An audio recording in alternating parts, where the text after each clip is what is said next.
Hello, everybody. You're listening to the Big Chill Podcast. This is episode 829, live from the Cassara.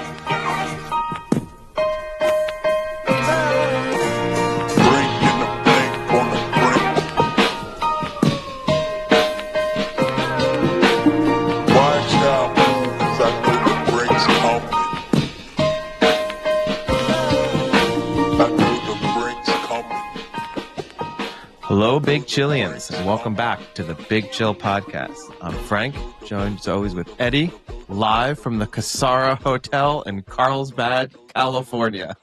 Nailed it. You did. Take two, and you didn't stumble over your words this time. It's a lot of C's. It is a lot. A lot of C's, a lot of R's, a lot of A's. Speaking of a lot of merch. Yes. I want to get this out on the podcast right away. Yeah. I think you might have a merch buying problem. A merch addiction? I think you might have a slight addiction. Yes. And it's not the one we thought it all was going to be. It ended up being buying random merchandise from stores upon which you don't even shop at, use the products, or even actively discourage others from using. I don't think I discourage people. You make it out like I'm anti-coffee. I'm not anti-coffee. I'm just occasionally frustrated by you needing to go to a coffee shop multiple times a day. That isn't the same. But who has more coffee shop t-shirts? I have two. I have none. Okay, well, that's your fault, I think. But yeah, no, I bought two sweatshirts, 5 t-shirts. Oh my God. And another t-shirt yesterday. And 1 t-shirt yesterday. I'm thinking that's correct. 3 there. Yeah, 2 sweatshirts, 5 t-shirts. Yeah, solid.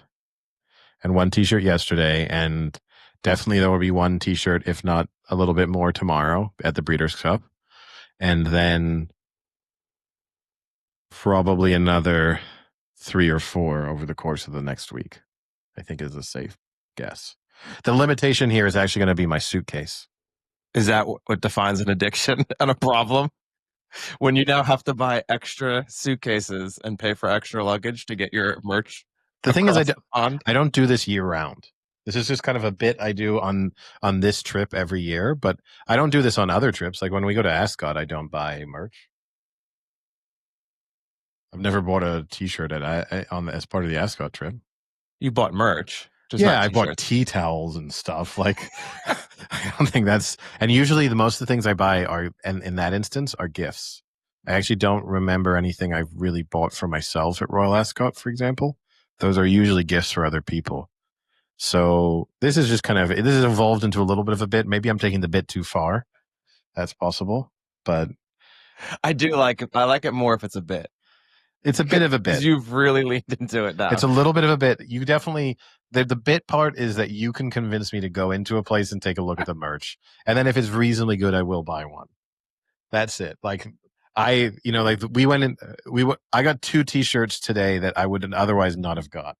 You wouldn't even gone into the store if I hadn't said there might be some good merch in that place. You got me twice. You said there is good merch in this place, and I think you'd like it. So we went and looked. I was spot on that one. Yeah, and it was right up your alley. It was a brewery, and all we did was buy a t-shirt and left. And then you noted that the pizza smelled good. Then you went into the coffee shop. I didn't go into the coffee shop. And then both you and David, who's watching this podcast, we have a live audience today. We do for the second time. This is also a thing we do. Last year it was Olivier who observed the podcast, and this time it's David. David, both of you came out of the coffee shop and said they have nice t-shirts. They did have nice t-shirts. Good mugs. That is like if I had a heroin addiction, that's like one of you handed a needle and the other one filled that needle with that syringe with heroin and just said, "Come on, man, it's really good this time. This is a good one. Yeah, this is a good batch. This is the best you'll ever have." That's basically what happened, and so I had to buy it. Yeah. So here we are. Yeah. So we do have David live in studio. We do. If we want to call it a studio. Last time we had an audience member live in studio, we had bought trading cards, baseball cards, or basketball cards. Football. And football cards, yeah. Football and basketball cards. And we opened them live to see how much money we just accumulated hundreds and millions of dollars worth of cards, Yep. we'd end up getting nobody. We had a couple that Someone were got a Justin Herbert. We should relook at that one. we got a couple like mediocre cards. Yeah, but there were nothing no money makers there. So this year we decided we're just going to do something that is an easier way to make lots of money, and that's Merch. buy scratchers. Yeah. So yes, he's going to be our resident scratcher. We have. So what are the scratchers we have? We have Happy Holidays scratchers from California Lottery. Yeah, they are 6 $5 scratch cards. So total value is $30. Listeners now can total value is infinite. Well, no, the total cost, I guess.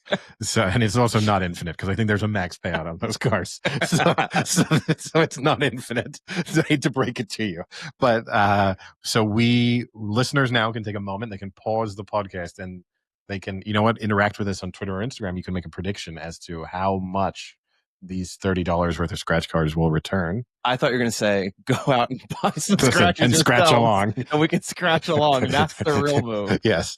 Yeah, that might be a move sometime. So before he scratches, this is what I wanted to decide. Oh boy. Now, obviously we'll all split, but is the split going to be, we just put it into a pot and then tonight we go out and buy more scratchers with what we've won, or do we put it into a pot and bring it tomorrow to the races and do like race bets off of the pot? Horse racing. I'm not that interested in buying more scratch cards. But think about how much more money we can then bring to the races. No, well, okay, I'll qualify.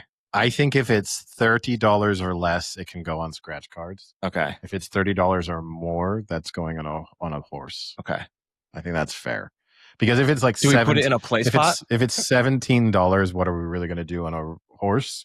Whereas we can get $17 worth of scratch cards, and you got to go pick it up anyway. So you got to be in a place where the scratch cards are.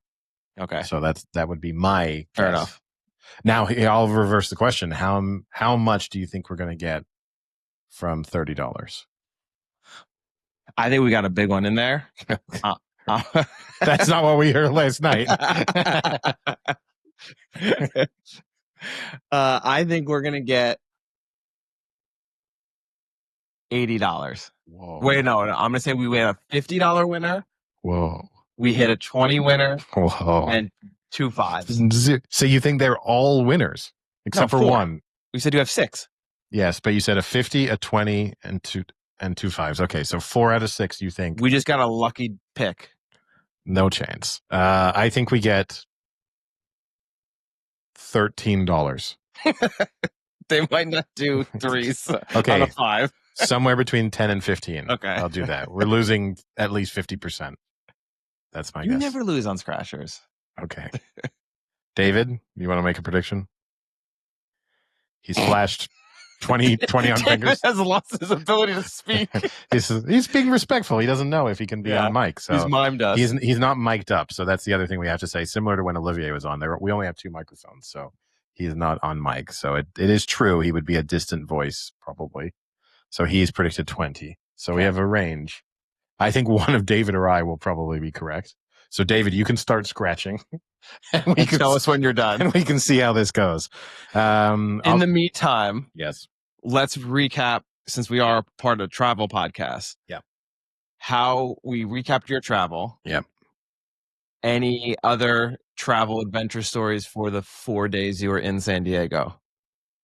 Nothing particularly eventful, I don't think. We just kind of explored the city, went to a great hot dog place. What's the bigger bit you have going now?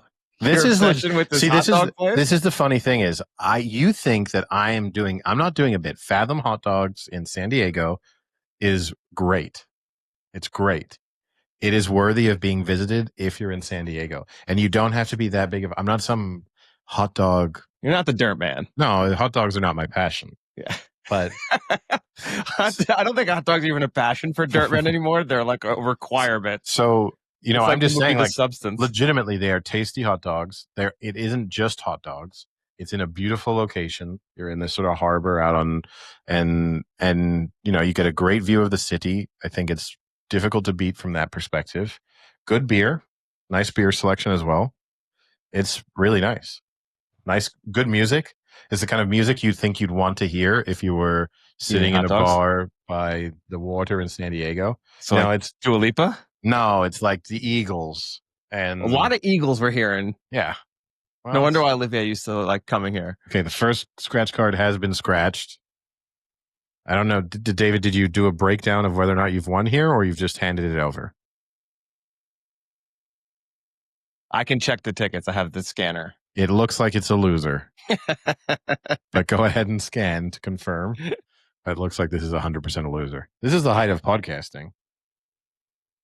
Sorry, this ticket is not a winner. Yeah, as we know. So your prediction already. You now need David to go 4 from 5 on scratch cards. Or hit one big one. So, or yeah, but a huge one. All right. So obviously we're going to do our NFL preview and prediction as usual, alongside Microsoft Copilot. Before that, I guess we're going to the Breeders' Cup tomorrow. We were supposed to have Emmett Kennedy on. He's approaching. We're supposed to have Emmett Kennedy stay with us. We offered true, him we a free did. room and board. We offered him a free ticket. It's true. And he turned us down. Yeah. He's instead chosen to work with Sky Sports Racing, which is an outrageous decision. Unreal. He could have slept in a single bed with me. Yeah. Instead, he chose to be on Sky Sports. He could have been in the JP with Frank Duca. instead, he's on Sky Sports. Yeah. But yeah, it looks like we're 0 for 2 on the scratch cards. So I'll say before we start the foot. Oh yeah, do you want to do picks for racing? I mean, just maybe any horses that you're particularly looking forward to seeing. I guess the big storyline to a certain extent is in terms of excitement, or in terms of, something that feels, worth looking forward to is Rebels Romance. Yeah, that was going to be mine. Back again, second favorite. So, may not be able to repeat the heroics that we've seen in recent seasons, but still, in with a very solid chance of another Breeders' Cup victory, another Group 1 victory, in a career that's just been, you just don't see nowadays, which is a horse actually staying in training. It's 7 years old now. So it shows really no sign of aging in terms of the quality of the performances. So, it's really special. And I think as a spectator, it's so wonderful to be coming back and seeing the same horse appear in multiple times and sort of have an affinity for a horse as a result. And we get deprived of that a lot because of the way the sort of economics of horse racing work now. Yeah, it reminds me of like for me at least, less profitable Highland Reel. Less profitable? Yeah. I think Rebels Romance is probably one more than Highland Reel one. No, me personally. Oh, okay. Me personally. Sorry. I see. I didn't realize that this was the world of Frank Duca. Another loser, it seems. Oh, we've won $20. Really? Yep. Okay. We're off and running. The bad news is for you. David is now the odds-on favorite to get that prediction right because he said 20. So now all he needs is for scratch cards to deliver what scratch cards deliver, which is fucking winners, which is nothing from the remaining 2 scratch cards, and $20 wins. Yeah, no, the Rebels Romance is cool. It does actually remind me a lot of Highland Reel because I guess the difference for me, not only the winning aspect, but I had seen Highland Reel at multiple different things. I also saw it at Arlington during the Arlington Million races. It raced not in the Million, but in a different race. And then Ascot, and then obviously Breeders' Cup. So that was like a really cool one to watch, like travel a lot and win. So yeah, it is cool, but it does have a tough race, and it's not favored. And it's tough to bet against, but I just don't know. Yeah, it's up against Minnie Hauk, who obviously rock solid, super consistent this season, finished second last time out.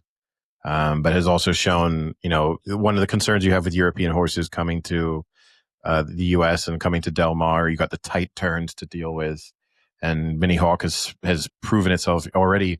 The fact that Minnie Hauk was successful at Chester feels like that's always a good indication. I love that comparison, Chester to Del Mar. But it's true. It's the tight turns. It's the short track. Small track. You kind of have to handle that particular challenge, and that's a good sign for Minnie Hauk. And Aidan O'Brien's horses seem to be in good form at the moment.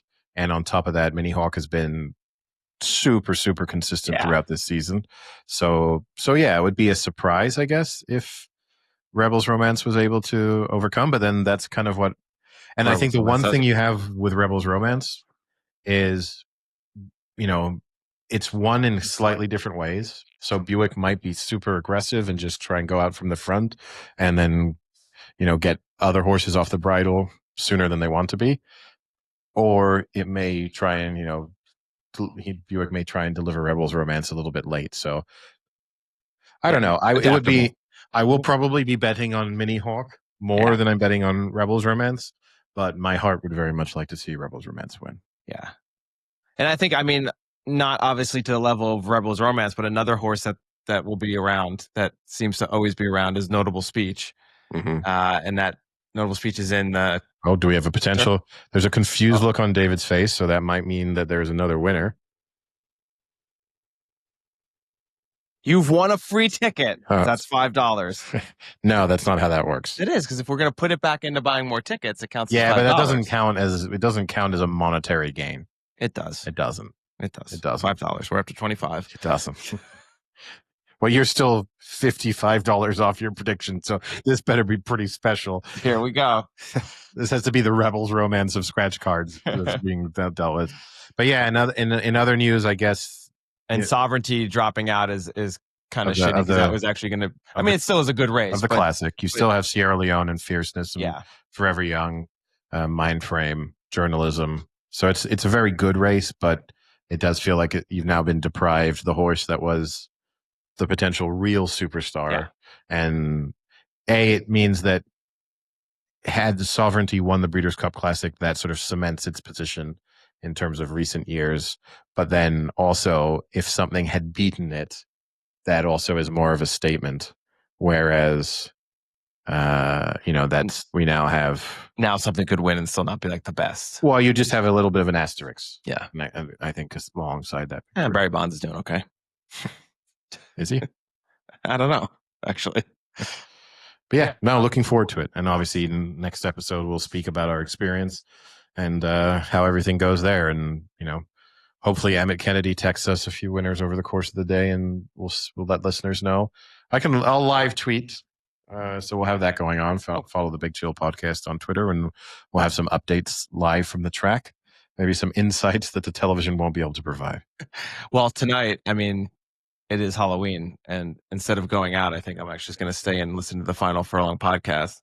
Emmett Kennedy has a nice 2 or 3 hour one. David seems to be indicating that the final ticket delivered $6.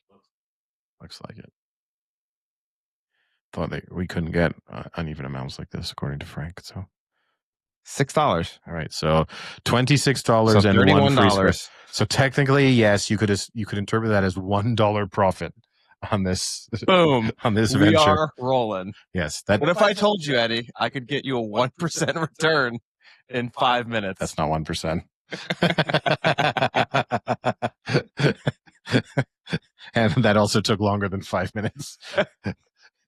But yeah, we could have just other than that sounds compelling. But yes. So should we move on to our NFL predictions for week 8?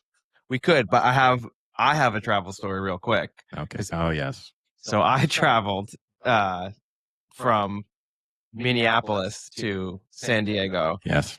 And so I was in the aisle seat, and the person across from me in the aisle seat sat down and instantly started talking to the person next to him in the middle seat. Good for him. So I thought, oh, this is like an Eddie. I've come across. That wouldn't, just to clarify, whilst I enjoy talking on planes, I would never sit down and immediately strike up a conversation with a stranger. So when do you start it up? I think you kind of feel it out, because I don't want to put the other person in the position of feeling as if I'm forcing them to speak. So I think you try and get a sense of like, what are you going to do on the flight? If you're going to put your headphones in, then I've got no interest in trying to distract you from that. But maybe if you seem, like you're kind of looking around, you're maybe open to the conversation, you're reading a book, but you're not really reading a book, that's when I might speak to you. Okay. Or if there's a delay is the perfect opportunity. And then you get to do the usual flights. Yeah. They always get delayed. I'm always delayed. Yes. Every time. Yes. So this guy started talking, and they instantly started kind of conversing, and I thought that they were traveling together. But then it became more apparent as the flight progressed, and this guy was still talking, that the guy in the middle seat had never met this person before. And the conversation was about 95 to 5%, with the 5% just being like yeses and nos and like follow-up questions to try and be nice. It lasted the entire 3.5-hour flight. Like, the guy did not stop talking. But both of them were involved. It was as if, like, take your Frank tinted glasses off. Were both of them involved? Not really. Like, I mean, I had my headphones on halfway through after that because I wasn't listening to them. But did the other person seem frustrated by the fact that the conversation was continuing? A little. And how do you? Because he would kind of just, like, the guy would tell this whole story, and then the guy's response would be like, yeah, that does suck. And then the guy would start talking about a different topic again. Like, there wasn't much of a back and forth, like, now get on to the point where you reveal yourself as an asshole in this situation. So this is not me being the asshole in the situation. I put on my headset. I have noise cancelers. It was fine, whatever. Noise cancelers. Yeah, noise canceling headphones. I know, but I've never heard them referred to as noise cancelers before. Shorthand. Yeah. So now we get up, the plane lands, everyone does the instant they have to stand up and get their bags. Mm-hmm. This guy, the chatty Cathy, is an instant pop-up, grabs his bags, and now he's kind of like trying to push his way a little bit through. Mm-hmm. And as there's like 3 rows maybe till his row, he just almost can't take it anymore. And he starts like squeezing his way through and is like pushing through people to get out. I want to be clear. I defend the conversation. I don't defend that. I know you do. I know you don't. Like, I know you're anti. Stay in your seat, yes. Funnel out in order in which you're sitting. That's the approach that should be taken. Chatting is fine. So now a guy in the row in front of me on the window seat. So he's now 2 seats in between him and the chat and a whole row. So he's like pretty far away from this guy. This guy now stands up and he goes, oh, now this guy wants to rush out and cut everyone. Guy talks the entire freaking flight, and now he wants to cut everyone off and fly out. Am I right? Am I right? Am I right? He did one of those where he looked around at the people and he goes, the whole damn 3.5 hours, you didn't shut the fuck up once, and now we have to wait for him to get off the plane because he's too bothered. I don't hear that guy. That must have pissed him off so much. I don't understand. It was so out of control. I don't understand this. What's wrong with speaking on a flight? Oh, now here I'm going to qualify something. If it's you speaking at your volume on a flight, we got a problem. If it's Frank's outdoor voice on an airplane, then that's annoying.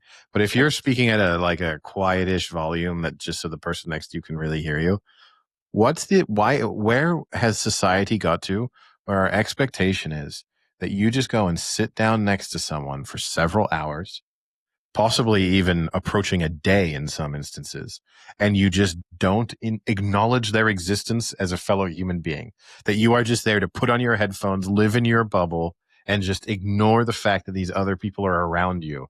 It's so bizarre to me. Like, what is wrong with having a conversation? I don't know. And I don't know what this guy was trying to do in particular. Yeah. Like, was he trying to read the world's most important book?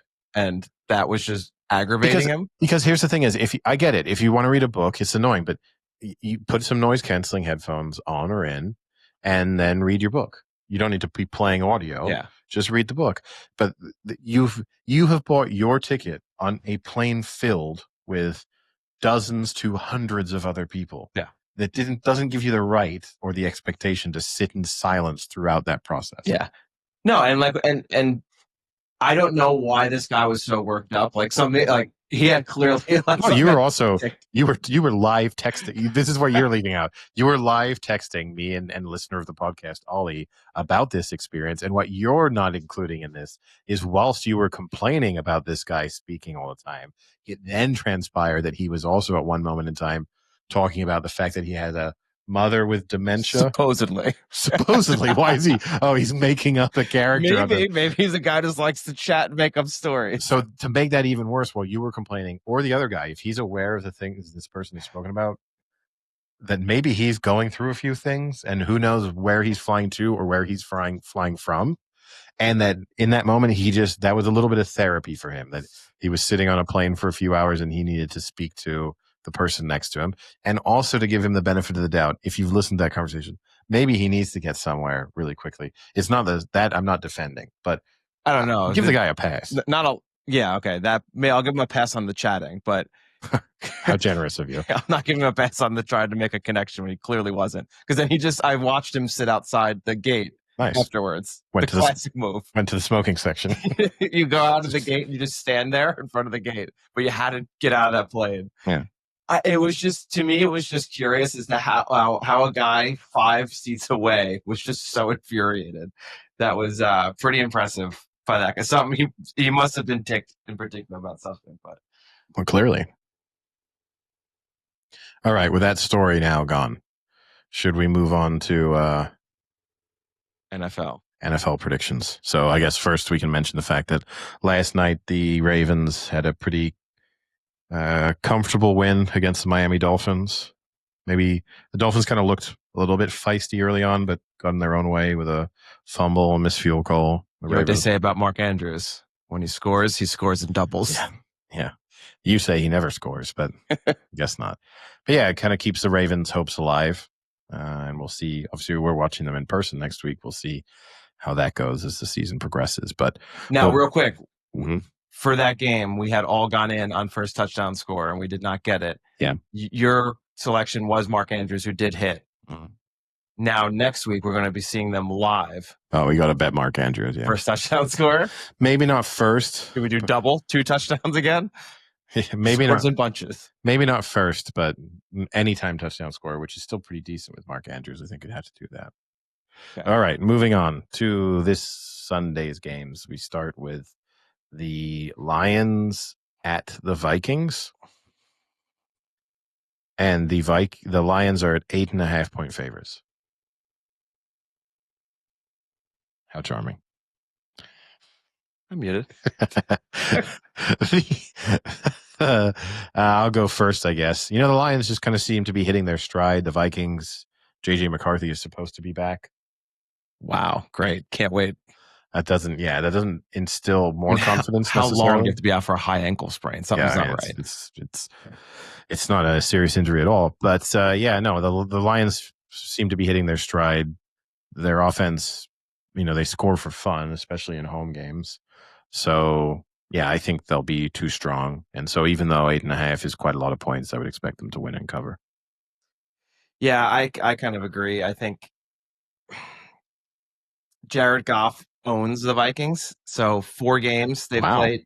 What? He owns them. Yeah. Wow. Yeah, he's a minority owner, but they allow him to play just like Tom Brady. That's nice.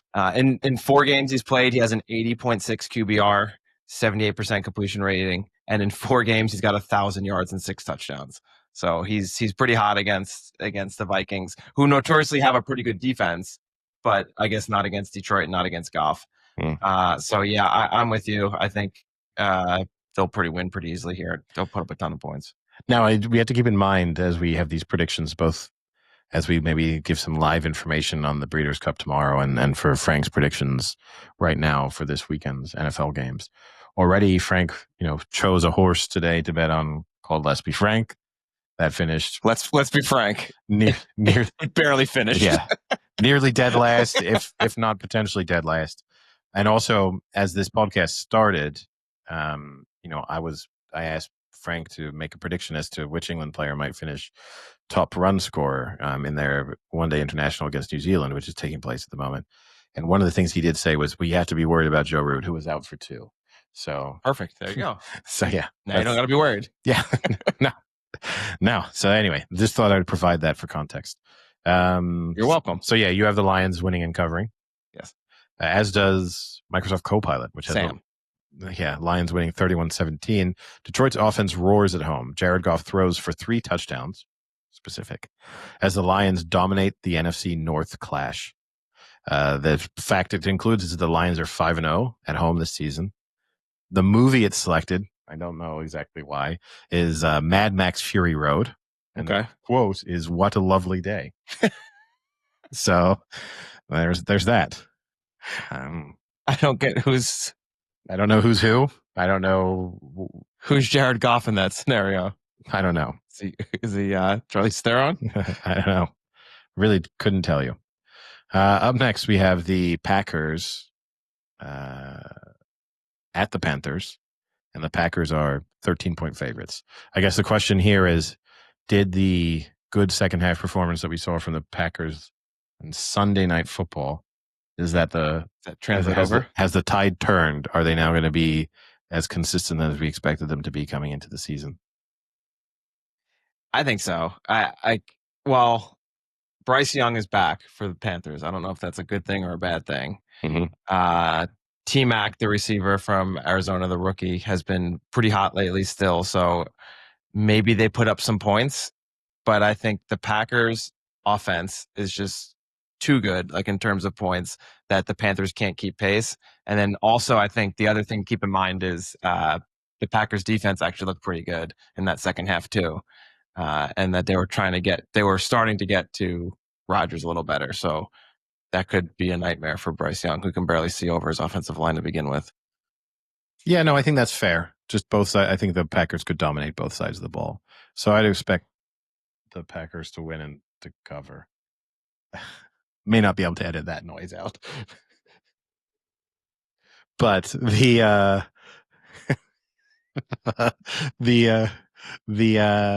so I think they'll win and they'll cover. Copilot has the Packers winning and covering 28-14. Green Bay freezes out Carolina behind a 2-touchdown day for Jordan Love, and the Panthers have lost 7 straight road games. Ouch. The movie it's chosen is Frozen.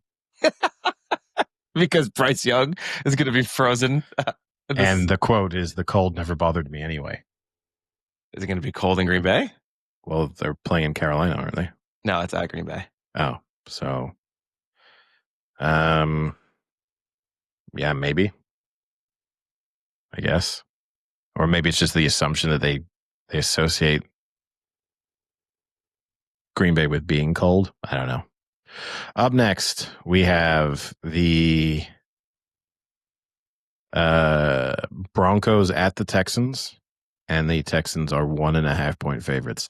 I have to admit, this line kind of surprises me. This feels like a huge overreaction to the Texans beating the 49ers last week, because I think the Broncos, whilst they've lost games, have shown a reasonable degree of consistency in that their defense makes big plays in big moments, and that their offense is showing some signs of life. And I do not trust that CJ Stroud and this Texans team, their defense is also pretty good, but I do not think that they can stand up. These feels like two very similar teams to a large degree, and the Broncos are just a better version of the Texans. Yeah, I was actually going to say the same thing. They seem like two very similar teams to me. Good defenses, okay offenses, and quarterbacks that you can't fully trust. Texans allowed 103 points this season so far in 7 games, the fewest in franchise history. So their defense is cooking, but the Broncos lead the NFL in sacks, so they're also cooking. But if I had to take a quarterback I trust more, I think I have to take CJ Stroud, and I don't really trust him much, but I'm still not on the Bo Nix train. So I'm going to take the Texans here. I don't love it, and I don't think I'll bet this game. I probably won't either. Microsoft Copilot agrees with you. It has the Texans winning 23-20. CJ Stroud engineers a late drive to win it. Houston's defense contains Denver's run game. Fun fact, Texans rank top 5 in red zone efficiency. Isn't that fun? That is, did it say fun fact? Yeah, it does. The movie it's chosen is The Martian, for reasons I don't understand again. And the quote is, "I'm going to have to science the shit out of this." Is someone gonna? Oh wait, you know why? Yeah. Oh, I was gonna say maybe because it was in Denver, a mile high, but it's not. Yeah. That would at least had some science to it. Like we gotta play good in the altitude. I guess. But not. Up next, we have the Patriots at home for the Falcons, and the Patriots are 5.5-point favorites. Yeah, I'm gonna take the Patriots again. I just don't. I don't love it. Like I hate that they're slowly becoming the number 1 seed in the AFC, and I don't think they are deserving, and I don't think they are that good of a 1 seed if they end up getting the 1 seed. But yeah, the Falcons are so hit or miss, and more misses than hits. So I'll take the Patriots. Yeah, I think so too. I mean, look, the Falcons looked absolutely terrible last time out. It doesn't even seem they came into the season with some debate as to who their quarterback would be, and I think that they're having that same debate for completely different reasons. Like the expectation was that maybe Cousins can, if Penix doesn't get off to a hard start. Now it feels like they have no quarterback. Did you see Cousins wants to be traded to Minnesota to the Vikings? Oh yeah, I'm sure he does. But yeah, I think the Patriots should have too much, as we've spoken about before, they're good at beating bad teams. They're one of those, they fall into that category. And the Falcons are definitely not a good team. So I expect the Patriots to win. The Patriots are also 3-0 against NFC teams so far this season. Copilot has the Patriots winning 24-21. New England's defense forces 2 turnovers. Two. And Mac Jones finds rhythm late. So slow start, then he takes control. Now Mac Jones. Yeah. So the movie now. So I think this is just, when we do this movie bit, this might just be the movie for every Patriots. Gladiator. No, The Departed. Oh, because it's Boston. And the quote is, once again, I'm the guy who does his job. You must be the other guy. Yeah. Who the fuck am I? I'll tell you who the fuck I am. So that's it's making me like the Patriots more. I'll give it that. Good job, co-pilot Sam. Yeah. Up next, we've got the 49ers at the Giants. Ooh. And the 49ers are 2.5-point favorites. They should be 5.5-point favorites. Should be 20.5-point favorites. I mean, they are just. You explain to me why you think the Giants should be expected to win this game, and where you think the Giants are better.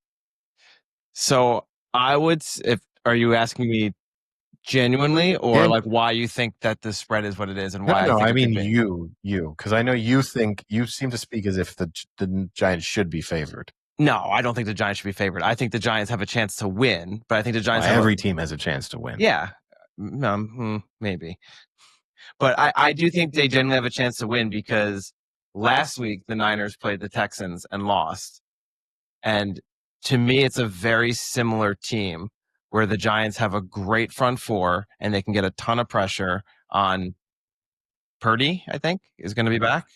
Expectation is yes. Yeah. So they can put a lot of pressure just like Houston did and kind of throw off that offense. And then on the offensive side of the ball, I think their offense is kind of equivalent to the Texans. No. Mac Jones is starting this game. Oh, yeah. So, I think that's where they have this chance is if the Giants – what scares me about this is the Giants coaching staff is so dumb that they won't go back and look and say, how did the Texans beat them? Oh, wow, we actually have a pretty similar defense. Why don't we do something similar? And they won't because they're fucking stupid. But I think the blueprint is there and they have the same pieces that they could do what happened last week to the Niners. Chances are that won't happen, but there's some potential there. I guess. I don't know. I feel like you could say that about any team going into any NFL game. But yeah, no, I think this is a bounce back game always take a good team after a loss. So you got to bet on the Niners here. I thought you were going to say Giants. No. Now it's interesting because Kyle Shanahan in response, we've spoken previously about the JJ McCarthy controversy, the kind of speculation that was in the media as to why is he out for so long. Now, Kyle Shanahan, when he's in yesterday's press conference, announced that Mac Jones would be starting. He also spoke to why it's taking Brock Purdy time to get back, even though he appears to be healthy at this stage. He said when a guy's missed a month or 3 games in a row, then it's never a consideration whether he can go on Sunday. I mean, if a guy's missed that long, he's got to get back into practice and give himself and everyone else the confidence that he's okay and can be good by Sunday. Oh my God, is this Brock Purdy on the outs? No, but I think that kind of makes sense, right? If you've been out, you're not just going to rush. You're not going to say, oh, he's healthy Friday, therefore he plays Sunday. Yeah. When you haven't seen him showing it over a sustained period of time in practice that he's both healthy, I guess what we would call in England match fit. So like game shape. Yeah. Then kind of capable of actually executing. Yeah. I mean, we kind of saw it with Lamar Jackson too. I mean, he kind of came back to practice last week and people thought he was going to come back and play that game on Sunday, but then he ended up not. And now he's playing on Thursday. And it was probably something similar where they put him in and maybe he just didn't look like he was clicking yet or in the same rhythm, so they kind of let it go and knew that they could win with Snoop Huntley. Yeah, I could see it. And just another injury update: Cam Scattaboo is still out this week. They're maybe end of the year. They're thinking probably after the bye, but this week he's still no. That's good. Yeah, well, Co-pilot Sam has the 49ers winning 27-20. close game. Brock Purdy throws for 300 plus yards. I guess we'll call that he Mac didn't Jones. know. Giants hang tough but fall short. Well, he said Mac Jones before. 49ers have the league's number one pass rush. I don't think that's true. Really? I don't think so. I think the Giants do. And the movie is chosen as Gladiator. And the quote is, "Are you not entertained?" It's not even good. No. You know what? Last week it did a better job, and I'll get it back on track where it incorporated the quote within the prediction, and that was quite good. This is just it throwing out a random quote. Yeah. So we'll get Sam to work on this next week. What else has he got to do in his life? Yeah. Then you have the Colts, who are at the Steelers, and the Colts are 3-point favorites. I guess the question here is, is this the Steelers that we've seen in recent seasons where on the back of a disappointing game against a team who they should probably be losing to, but who aren't that great, this is the type of game that the Steelers traditionally win? Yeah, I don't see it though. Do you think they're actually going to win? I don't. No. I think it all. But do you think the Colts are going to win? I do. I have confidence in the Colts now. They've convinced me. Okay. They've convinced me that they're legitimately good, and that the combination of their run game with their, the play action in the past, their aerial threat being pretty decent, plus their defense is, okay, that I have confidence that I think they'll just score this Steelers team I don't think can win games. I know they nearly did against the Bengals on Thursday Night Football, but I don't think they can win games where they need to score 30-plus points. And in all likelihood, they'll probably need to do that here. So that's the reason why I don't think they stand much of a chance. Yeah, Colts have the number one offense. Steelers defense just gives up a ton of yards. And I mean, the Colts defense is not good either. They're bottom third in the league, but I don't think the Steelers offense is as good as the Colts offense. So they just won't be able to keep pace. Two things I'll note. Tyler Warren is due to have a big game here. He already leads the league in receiving yards, and Tucker Kraft just torched the Steelers last week. And Tyler Warren is way better than Tucker Kraft. Warren could have a huge game here. And then the other stat I have, Eddie, this is actually pretty good. Jonathan Taylor's 14 touchdowns this season. That's equal or more than 5 NFL teams have this entire season. Do you want to name those teams that have 14 or fewer touchdowns? The Titans. Titans are one. I mean, I'm tempted to say the Saints, but I think Saints are one.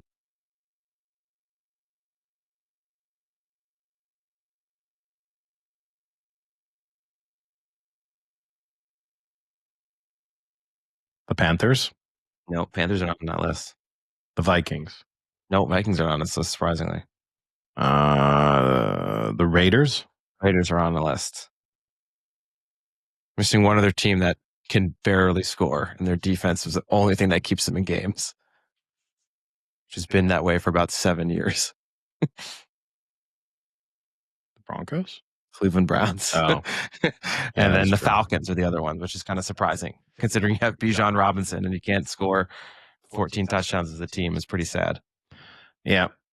But no, I expect the Colts to win and the Colts to cover, as does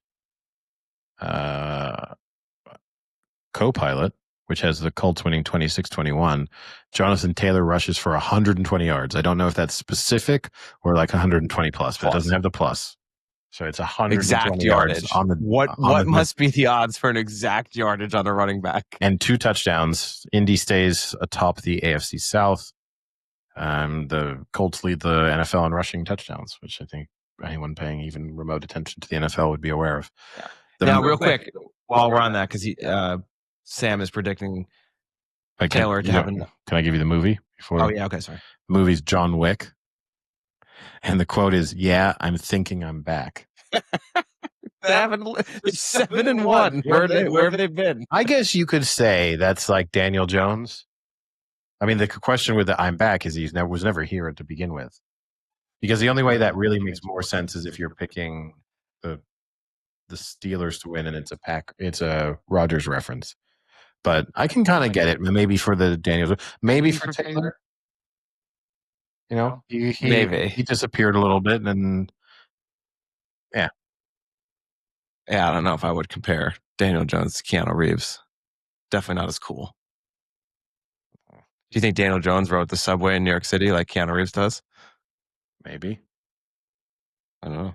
I don't know. That's the thing that makes him cool, but yeah, maybe. So the question I had was, we kind of discussed this a little bit. Is Jonathan Taylor a legitimate MVP candidate? Or do you think because Daniel Jones is also having such a good season, and the fact that running backs never win the award to begin with, that he basically has no chance because of that? I think he's a legitimate candidate. He needs. I think when you're not a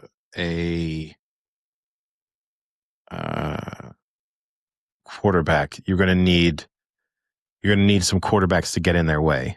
You know, like I think that's the tough thing for him is it is dependent on none of the kind of quarterbacks who are really involved, sort of being able to put together a string of, 5 really good games.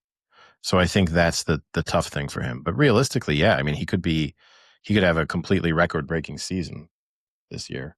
Well, I mean, the comparison then would be Saquon Barkley last year had almost the greatest running back season ever. Mm-hmm.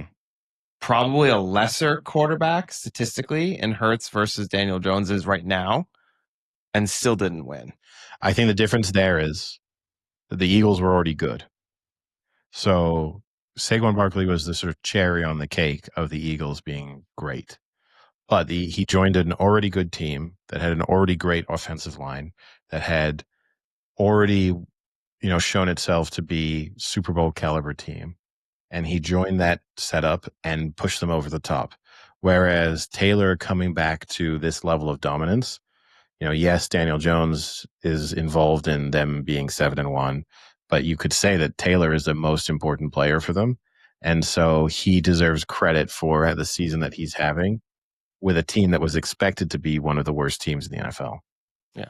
So I think that's where that's different. And that would be the argument you would make if you were sort of pushing for Taylor, campaigning for Taylor, is like, what did you think the season was going to look like? It's radically different.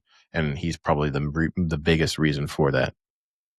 Daniel Jones, another quarterback that was in the Vikings QB room last year. Yeah. All right. Up next, we have the afternoon games. Yeah, Chargers at the Titans. At the Titans, and the Chargers are 9.5-point favorites. Yeah, I'll keep this one simple. I think the Chargers are going to come out and dominate the Titans. I think the Titans are done. They're not winning another game this year, and they're going to start losing even worse than they're losing already. So I'll take the Chargers to win and to cover. Yeah, I think that's fair. It's just like I just pick against the Titans every week. 3 straight games they've lost by double digits. Yeah, I think it's just not good. They're just really bad. And co-pilot Sam agrees with us that has the Chargers winning 34-17, which actually I think the Titans getting to 17 points would be relatively impressive. Herbert and the Bolts light up Tennessee's secondary. Chargers average 29.5 points per game on the road. And the movie is Pacific Rim. Wow, that's a deep cut. Del Toro. Yeah, and to fight monsters, we created monsters. I don't know. So, because the Titans are monsters. I guess maybe. So. Yeah, maybe. And then so they created Justin Herbert, who's even more of a monster. And maybe the Pacific Rim because the Chargers are on the Pacific coast. Maybe. I don't know. Maybe it's got something to do with Madison beer and rimming. Maybe we won't go there. Up next, you got the the God, Oh, flustered. yeah, a little bit. Uh, Up next, it is the oh no, we missed this game actually from the early slate, which is the Bears at the Bengals, and the Bears are 2.5-point favorites. This is a tough one because the Bears don't look great ever when they win, but the Bengals are still Joe Flacco'd, and you never know. This is another major stay away game for me. I'll take the Bears here to win and to cover, but I have no faith in them actually doing so.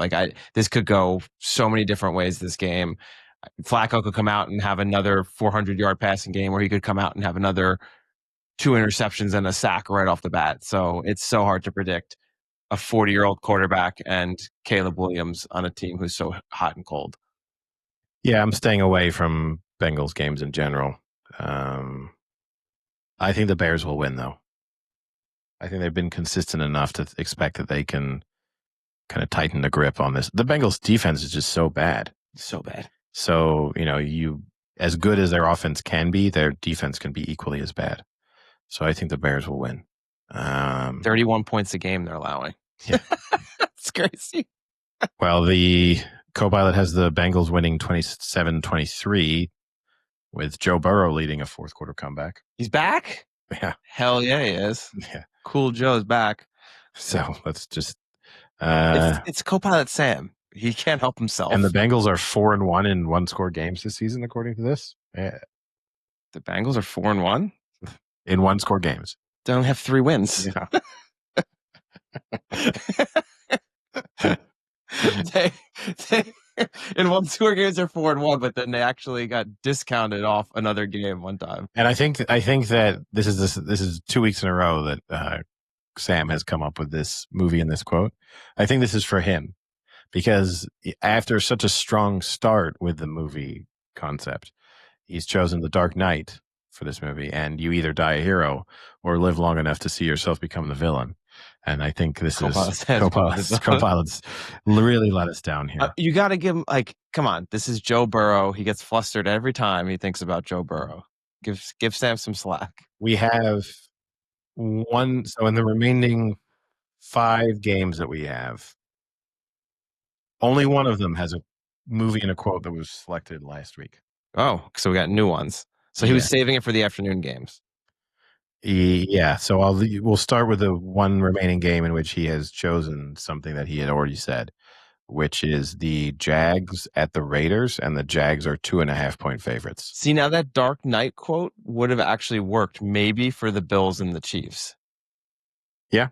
That would actually been a decent one. But sorry to interrupt. Jags, you said what? Jags and Raiders, right? Actually, no, I take this back. The Bills-Chiefs game also reused a movie and a quote. Dark Knight. That's the quote.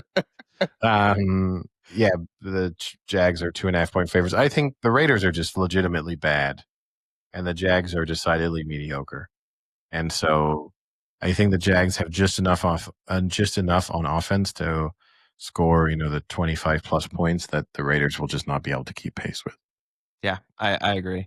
And Travis Hunter's actually starting to heat up a little bit. He had 8 receptions that last game before the bye. They're definitely trying to get him the ball more, which is kind of cool to see. And he's probably going to play a little 2 ways this game as well, which is also kind of cool to see. But yeah, the Raiders are terrible. They're 1-5 against the spread in their last 6. So you can't trust the Raiders. No, you can't. And nor does co-pilot. It has the Jags winning 24-20. The movie is Ocean's 11. The quote is, you're in or you're out right now, which you used last week too. Trevor Lawrence dices up Vegas in the final 2 minutes. Okay. How much can you dice up a team in just the final 2 minutes? You can have one good drive probably. And the Jags are undefeated in games decided by 6 points or fewer. I don't know to trust that based on the previous Bengals statistics. Well, he doesn't love Lawrence as much as Burrow. Doesn't like the long hair. True. Sweet lips Burrow. So do you trust the Jags enough to put them in a bet? Probably not. Like that wouldn't go on like a this is a pretty safe NFL win No. team. Okay. The only thing it has going for it is it's a late game, and there's not that many safe late games to choose from, other than the next game that we have, which is the Rams, the Saints at the Rams. The Saints at the Rams. And the Rams are the heaviest favorite of the week. They are 14-point favorites. It's difficult to make a compelling argument for the Saints. Are you trying? Do you want to? I'm so close to getting there, but I just can't get to the 14. I can get to like 12. Yeah, no, I don't. They've benched Rattler, and now this is going to be the start for. I still don't know how to say his name. I've heard it said a dozen times. It's Shao. I think it should be Shao. Shuck. Is it Shuck? It might be Shuck. I was just, like it to kind of have that Moneyball, in the scene in Moneyball where they tell them that a guy doesn't look like, oh, he doesn't look like a player, or he dates a girl and it's still with a high school girl. That's a bad sign for just sort of what he thinks of himself.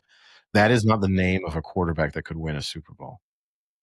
Like at some point I would not draft him on name alone. Yeah. Regardless of what else he had done before that. Yeah, not a good name. I mean, it is SHOUGH. And as a general rule, OUGH is like off, like cough or rough. So it should be Tyler Schuff if we're going by, general English rules. Tyler Schuff? Tyler Schuff. I don't know. Yeah, if I were reading it, I would say Shao, I think, reading it blind. It's definitely not Shao because I've heard it said a few times. And when I've heard it said, it's like, that's not what I would have said. Well, whatever it is. We'll know soon enough when he's sacked. I'm not sure, but he'll hang around long enough for everyone to learn how to say his name. But yeah, I think it's tough. Rams are 6-2 against rookie quarterbacks since 2020. I could see that. He's the type of coach that he's like the Belichick, never bet against a rookie when he's coaching them against them. Yeah. So yeah, I think the Rams will win. And honestly, as much as 14 points is a lot, I actually think they'll cover. Yeah, I could see them pretty easily covering, actually. Give me 19. As does Copilot, and has the Rams winning 33-13. Tyler Schuff's debut for New Orleans is rough. Oh, so maybe it's saying it should be Schuff. Schuff is rough. Yeah. Stafford throws 3 touchdowns. Okay. The movie it's chosen is The Incredibles. Oh. And the quote is no capes. Okay. Up next, the game of the week. I didn't select a game, a completely, a game I don't want to see a second of. And I actually think that's probably true. Because the Jets have a bye. Yeah, but I mean, I just think, most of these games involve at least one playoff team, if not two. And, probably the worst game of them all is the Jags Raiders, but you still just kind of have to watch it because of the situation in the Jags division. So, yeah.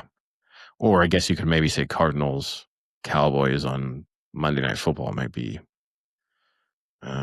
worse. But at least the Cowboys are fun to watch. They put up a lot of points. Usually, yeah.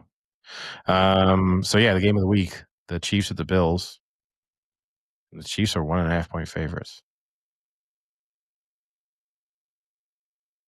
I guess I'll start. I'm obviously going to be taking the Chiefs here.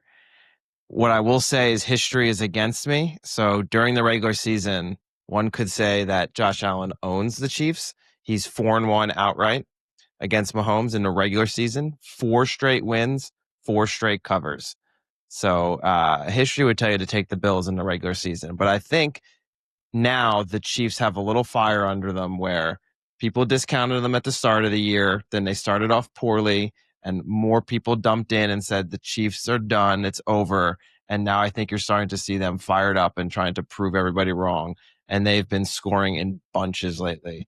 So I think this is going to be a fun game to watch. I'm actually really excited that we get to watch this game. And I'm optimistic that the Chiefs will win this game.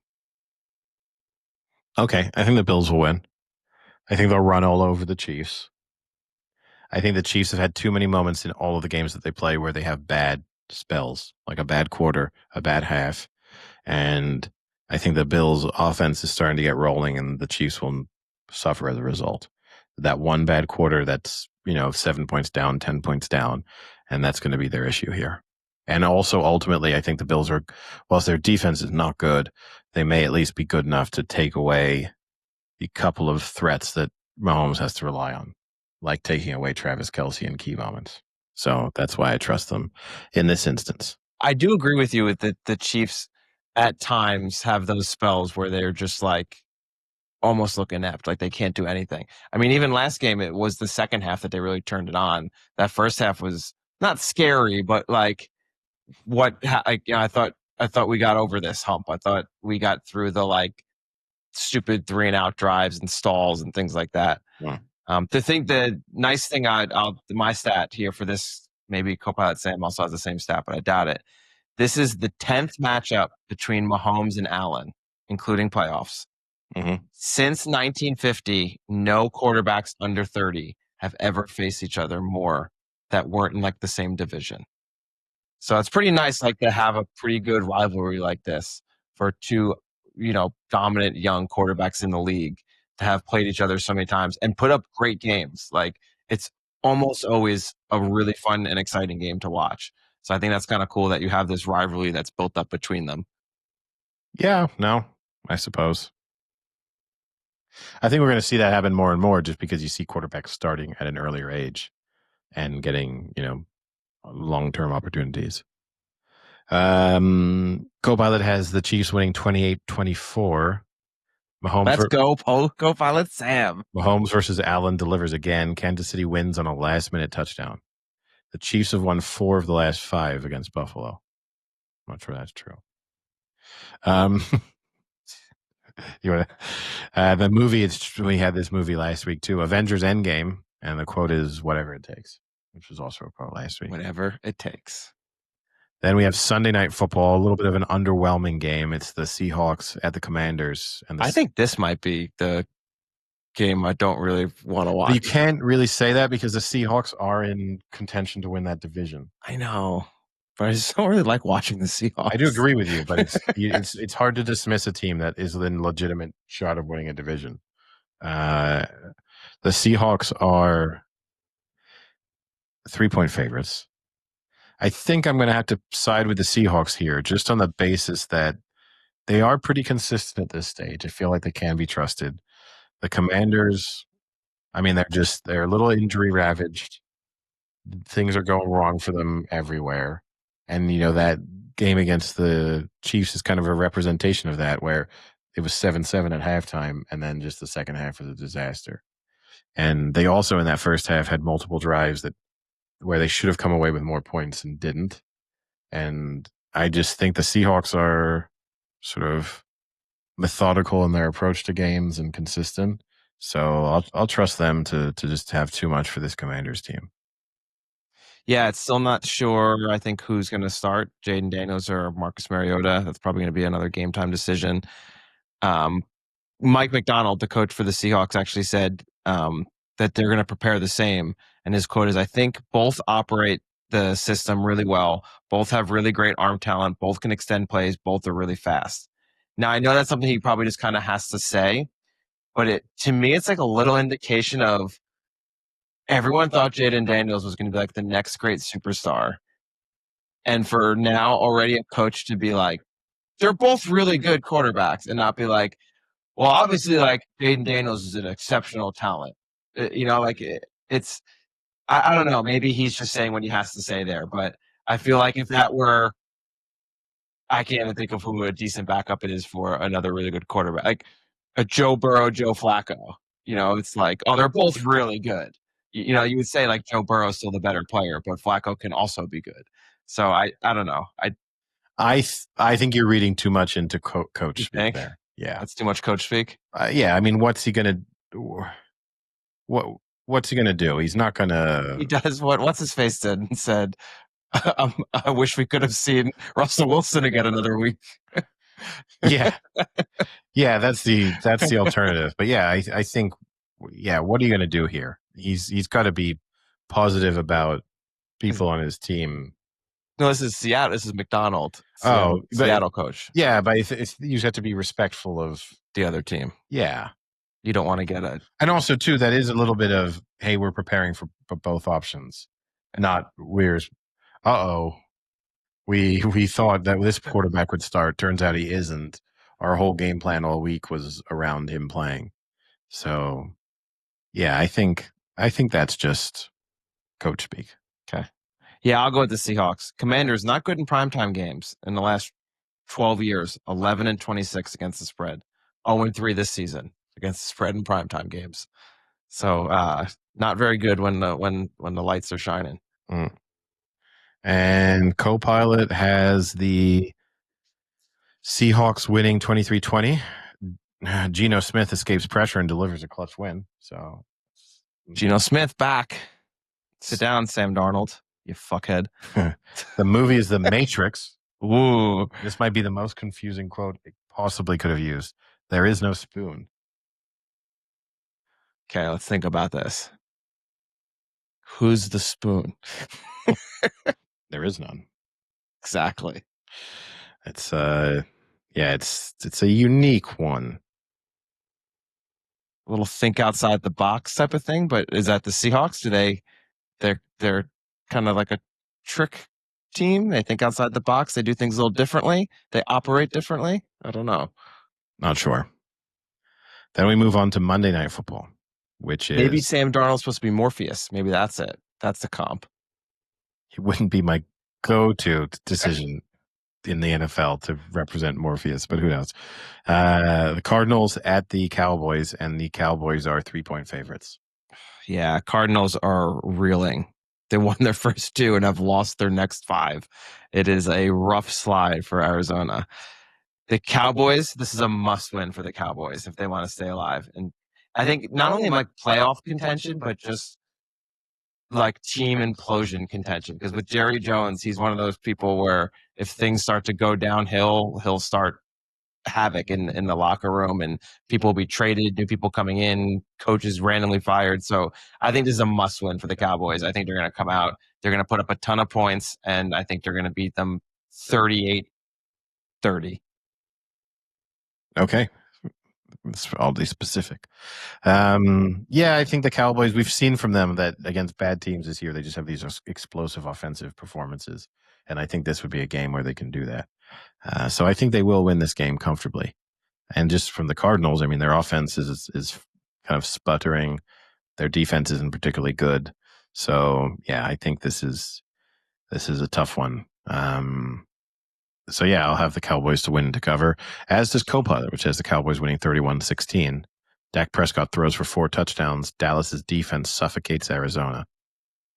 And the really? Cowboys so talk about Dallas' defense. They even have one. Cowboys have the league's best turnover margin. Okay. And the movie it's chosen is No Country for Old Men. Uh-oh. The quote is, "You can't stop what's coming." And Copilot points. That's what's coming. Copilot has a little sign off I would like to use with the podcast flair, which is, "That's your Week 9 preview, folks. From cinematic showdowns to playoff pivots, this week is a blockbuster. Tune in next week as we break down the fallout and look ahead to Week 10. Go fuck yourself, San Diego. Now that would have been so good and relevant. Now that would have been the sign-off that's Copilot Sam needed. Yeah. The over-under for that game, by the way, is 53.5. And they just continue to hit overs. I think that'll hit by halftime. Possibly. Anything else NFL related to speak of? Not NFL. No. All right. What else? Anything related to speak of? I did watch the 3rd episode of Chair Company. Have you watched the newest Chair Company? I haven't, so we can't discuss it. All right. Then we'll have to hold off on that one. On the plane, I watched the new Naked Gun movie. It was okay. Had some pretty funny jokes in it, but pretty goofy overall. But that's really about it. Other than that, just... I don't think I would enjoy the new Naked Gun. Did you like the old ones? Yes. Yeah, I think the humor is similar. The humor might be similar, but the reason the original Naked Gun movies worked was because of who was delivering the lines. We've already seen Liam Neeson be in comedies, so it's not sort of breaking your perception of Liam Neeson to have him be this straight comedic force. Whereas the whole premise behind Airplane and The Naked Gun originally was this idea that these people were being taken out of the role in which they normally Yeah. existed. Not that I saw them in that other role though. No, but in a sense, yeah, then I only saw them in that role, Yeah. which is still like that's then how you see them as this kind of confused, weird character in a world where you don't know if they completely understand what's going on. And I don't know. It just doesn't. I feel like that's an impossible sort of reboot. Yeah. And yeah, just I also think part of the charm of the original Naked Gun or the original Airplane was that we were in an era where you could have those innuendos and jokes that were both kind of pushing the limits of acceptability because we didn't see that in TV and people didn't speak like that generally. And now you would just have movies where people are openly talking about all those topics and not even in like PG-13 movies almost. So it's the innuendo is like nothing now. Yeah. And also I think like the novelty of maybe the joke itself hasn't been said before, but the novelty of those types of jokes in those situations, it's been seen so many times. And even the novelty of it being like a kind of a spoof movie. Like Mhm. we've seen so many spoof movies now, whereas like the original Naked Gun and the original Airplane, like they were originals, like they were like setting the tone for the next 40 years of spoof movies. So it's kind of one of those things where it's like you've seen it before. But it was a good airplane movie. Like you got a few chuckles out of it. It was only an hour and a half long. It wasn't like a super long movie. You could like, order drinks and not have to focus the entire time. Good plane movie. Mm. I'll trust you on that one, but I don't trust you on that one. Well, we're sitting next to each other on the plane, and I will refuse to talk to you, so I'll force you to watch it. I'll talk to the other person. I bought that ticket also, so you can talk to I'll them. speak across the aisle. I'll tap the person in front of me on the shoulder and ask if they want to have a conversation through the little gap in the chairs.